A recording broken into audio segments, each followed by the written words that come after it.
My name is Jon Mobley. Today you will know me as Johnny Magic. And well, he took the silk and he started to tuck it into his fist. And as he said that, he said, "Kids, ladies and gentlemen, boys and girls, I'm about to amaze you." And as he did that, he tucked it into his fist.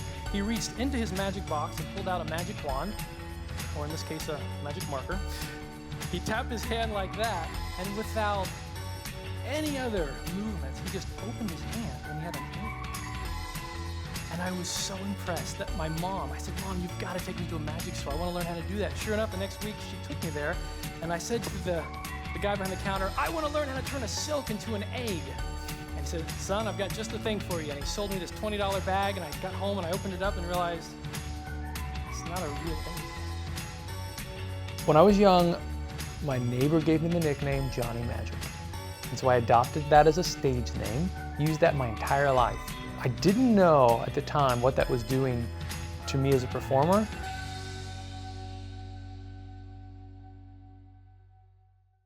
I got started into magic when I was 8 years old, and my parents bought me a magic kit. At the time, I was a pretty shy kid. And so when I learned a few tricks and showed my friends, they were like, "This is amazing." And so I thought, I need more. In college, I didn't do a lot of magic. I did want to be on stage though. So I was in the improv troupe, I was in the local theater, I emceed a lot of events, and also produced a lot of films. Anything I could do to tell stories in a creative way. Yeah, at the end of my college career, I did an internship with a video marketing company, and that's how I landed my first full-time job.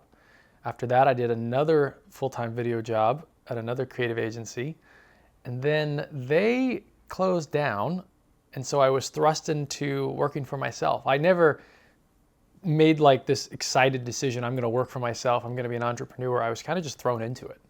And so to make ends meet, I did magic, which is something I had experience doing, and I made videos. And I did both of those back and forth, and I just kept doing that until my wife and I were gonna have our first child. And I thought, you know, life's never gonna get more easy than it is right now. And so I decided now's the time to try to do this full time. When we first got married, he was a video director, and it had kind of been put on his heart that he wanted to pursue entertaining full time.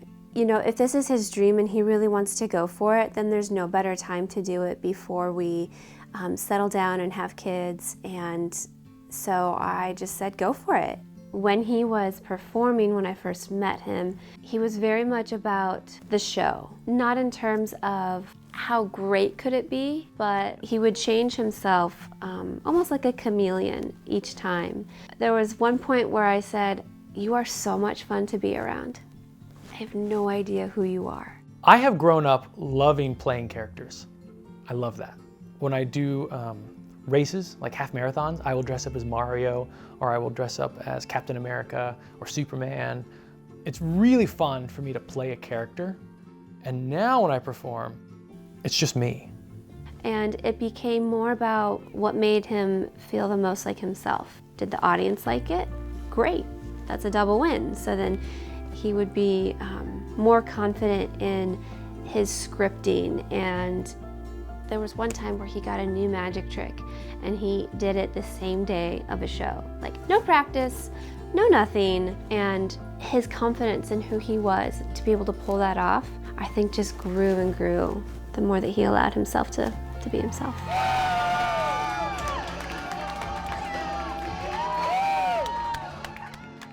It was creating a new identity. And there was either me, Jon, or Johnny Magic. And some people met Johnny Magic and they didn't know about Jon. Or maybe they weren't even interested. Like, they met Johnny Magic and they kind of want to hang out with Johnny Magic. And there'd be times where I'd want to turn that off and just be me. What would it be? Oh, like if I had to guess it? No, what's your number? 37. Why?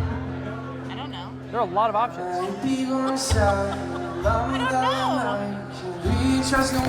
No, that's weird. No. Magic is always about the audience. And so I never really signed up for any competitions or talent shows or anything like that. But I did want to show audiences what I was capable of. And so the biggest accomplishment I've had since doing this full time in the last 3 years has been my TV appearance. on Penn and Teller Fool Us. And I had magician friends who had auditioned for that show for a few years and never made it on because they're very selective. They want magic that's really good, they want a personality that's really big, and they want something they've never seen. If you watch my TV appearance, the opening line of the script is, you'd think on this stage in front of the Penn and Teller, I would be filled with anxiety, but I'm not. And that's simply because I've learned how to relax and clear my mind through meditation. Tonight, I'm going to be guiding you through a magical meditation. You saw a pig sipping a cup of tea. You said when you were on the moon, it was raining. When something was coming towards you, it was, you said a train, a bit old-fashioned. And then when you were getting on the train, you said a spider was playing a piano? Yeah. I'm known as a magician, but I would consider myself a storyteller first, an entertainer second, and then magic is almost like my toolbox. Always gets the same result. Stand up. You did such a good job. This gift is for you. It's something I made a little bit ahead of time. What you'll see here is we have a pig drinking a cup of tea. He's on a train. You can notice he's in the rain. And there's that spider. Magic is not real, spoiler alert. But my job is to make you, at least for a short amount of time, suspend that disbelief and buy into the magic. So how do you do that? Well, for me, part of it is I need to believe in the magic too. I know that sounds silly, but there'll be times when I'm going to make something vanish or make something appear, or I'm going to escape from something. And I put myself in the mindset of, if this were real, how would I experience this? So I like to experience the magic with the audience. When you first buy a magic trick, it has what's called patter or a routine. And it's something that's scripted that you can use right out of the box. And usually these are kind of cheesy, or they don't really connect with who you are as a person. I remember being a 12-year-old performing a trick, and I was using the script that came with it, and it was like, when I was traveling in India, I encountered this special pot and this mystic rope, and at the time you think, oh, this is cool, like I've got this cool story, and then you're older and you're like, nobody's buying that. But when you want your audience to care about the magic you're doing, there needs to be a story. And anytime it's personal to you, it'll become personal to them, I have found. Anytime you try to generalize a story, it doesn't really connect with people. So I have put my background, things that I've experienced into the magic, and it elevates it. And so for me, to be able to use magic, not as a way to deceive people or trick people, but to use it as a way to connect with people, that is way more important to me than the magic itself. He has a gift of knowledge, and he'll know things, and he'll perform magic tricks, and people are just dumbfounded. They're like, how did you know that? And a lot of times, he just knows things, and that's a gift. But it is used in a way of connecting people. I have decided that the things that I do, the things that I create are gifts. And if you have a gift, it's not about you. And so find out, how do your gifts serve the world? How do people receive them really well? And then give them in that way, because that's a very selfless way, and you're gonna find a lot of success when you switch your paradigm to that. And so I made the decision a few months ago to completely drop the name Johnny Magic.